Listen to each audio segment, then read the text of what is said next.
Inspiratif hidup. Jangan jadikan kegagalan kemarin sebagai penghambat hari ini.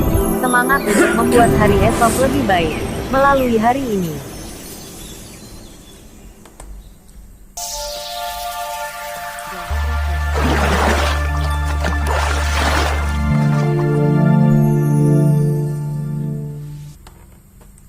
Episode 108.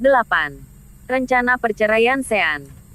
Charles menghela napas sebelum berkata, "Sean, sebenarnya kakek sudah menduga hal seperti ini akan terjadi saat memutuskan untuk membiarkanmu menikah saat itu. Seorang wanita adalah rintangan yang harus dilalui seorang pria dalam kehidupannya. Mengalami pengkhianatan belum tentu merupakan sesuatu yang buruk dalam hidupmu. Kakek hanya tidak menyangka ternyata kamu memiliki perasaan yang begitu dalam pada Gianna," lanjut Charles. "Hah. Sebenarnya saat itu kakek tidak ingin kamu menikahinya. Kakek ingin mencarikan gadis biasa untukmu. Tapi kakak keduamu bersikeras memilihkanmu wanita dengan kecantikan tiada taraf. Menurutnya, kamu akan cukup sengsara menjadi menantu yang tinggal di rumah mertua selama 3 tahun sehingga memilih seorang istri yang cantik adalah suatu keharusan. Jika tidak, kamu akan menderita. Tapi, lihatlah sekarang. Maksud baik kakak keduamu malah melukaimu," kata Charles. Memang benar bahwa setiap pria menyukai wanita yang cantik. Hanya saja, standar kecantikan setiap orang berbeda-beda. Jika Gianna tidak begitu cantik dan tidak memiliki postur tubuh yang begitu indah seperti itu, Sean juga tidak akan begitu menyukainya selama 3 tahun ini. Saat ini Sean baru menyadari bahwa semua wanita cantik adalah mawar berduri yang hanya bisa dikagumi, tapi sama sekali tidak cocok untuk dibawa pulang. Apalagi, ketika kamu sedang tidak cukup berkuasa, cepat atau lambat wanita itu pasti akan berpaling ke yang lain. Lagi pula, godaan bagi wanita cantik benar-benar berat. Semua wanita cantik juga manusia biasa. Mereka masih bisa menahan satu godaan. Tapi bagaimana jika godaan itu datang berulang kali? Itu bisa membuat mereka terbang ke awan-awan. Karena Sean terdiam, Charles bertanya, "Jadi, apa rencanamu, Sean?" "Menceraikannya. Saat ini dia belum menjadi ahli waris harta warisan keluarga kita. Dengan kemampuan keluarga Yuwono, dia tidak akan mungkin berani menolak meskipun kita memaksanya menandatangani surat perceraian. Hanya saja, sekarang dia sedang mengandung anak keluarga Yuwono. Anak ini harus tetap bersama kita.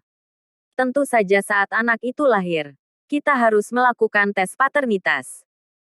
Semua tetua pasti sangat mementingkan anak-anak. Bahkan, beberapa keluarga konglomerat akan menikahkan putra mereka dengan menantu cantik. Setelah disuruh melahirkan setidaknya 2 atau 3 anak dalam 3 tahun, menantu itu bahkan akan langsung diusir. Semuanya hanya demi melahirkan anak untuk keluarga mereka saja. Gianna memiliki bakat super dalam kecantikan, musik, dan seni. Gen seperti inilah yang diinginkan oleh keluarga Yuwono. Charles tidak peduli dengan karakter Gianna. Selama dia melahirkan anak dari keluarga Yuwono, anak itu harus diserahkan pada keluarga Yuwono. Sean merasa bahwa anak itu tidak bersalah. Dia tidak akan tega membunuh kehidupan yang bahkan belum lahir ke dunia dengan tangannya sendiri. Karena itu, Sean juga memiliki pemikiran yang sama dengan kakeknya. Mereka sama-sama ingin Gianna melahirkan anak ini.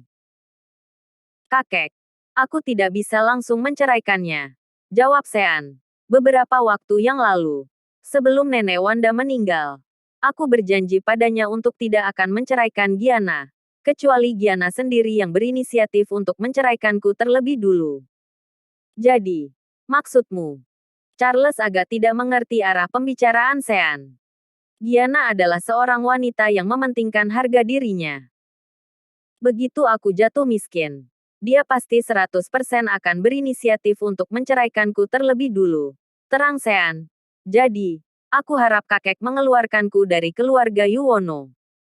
Charles terkejut mendengar permintaan ini.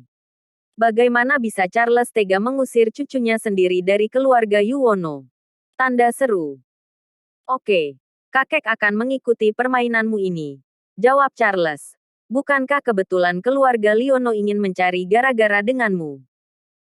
Kalau begitu, kakek tidak akan membantumu menjaga harga saham grup Citra Abadi lagi. Sementara, kamu berpura-pura saja sudah dikalahkan oleh keluarga Liono. Baik. Alasan ini sangat bagus dan tidak akan membuat Giana curiga.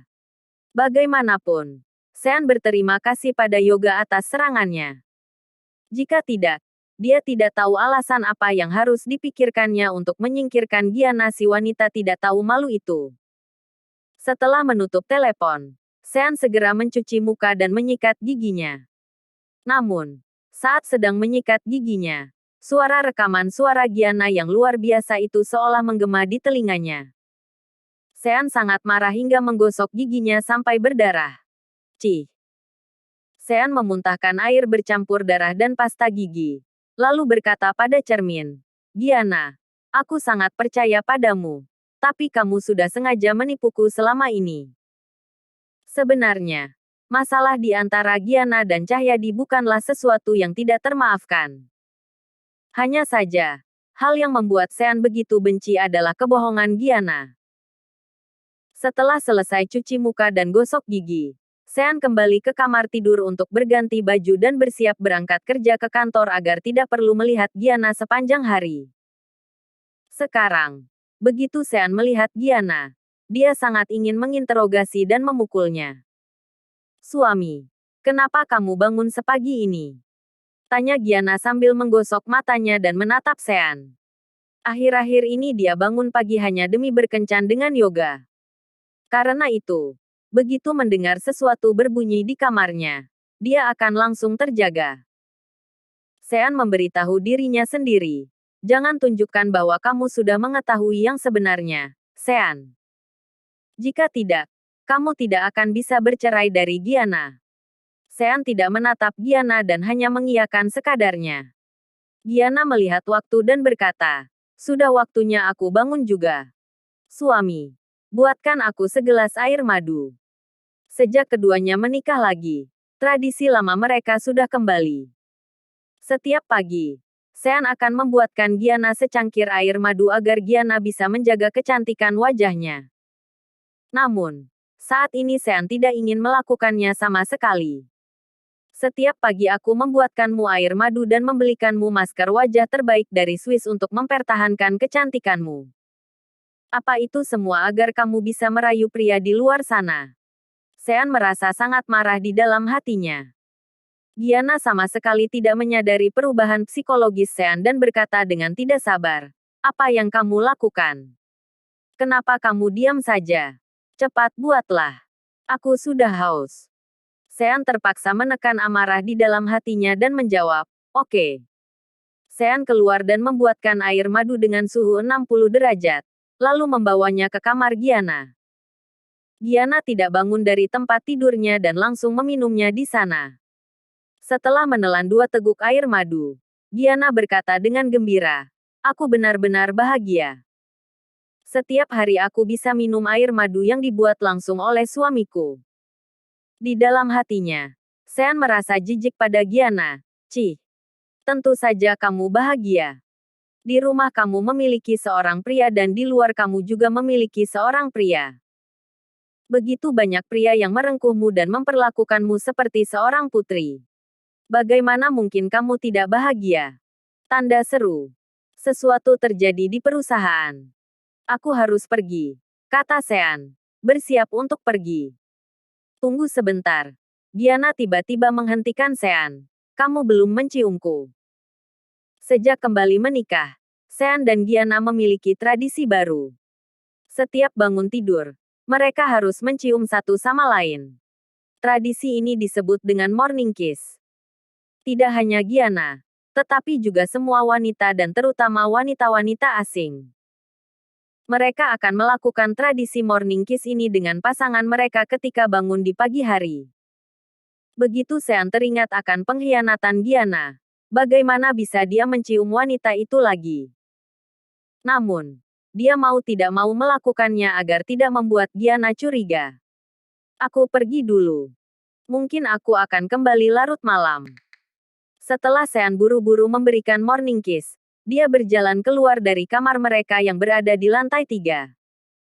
Bukannya langsung meninggalkan rumah. Dia justru pergi ke kamar mandi yang berada di lantai pertama.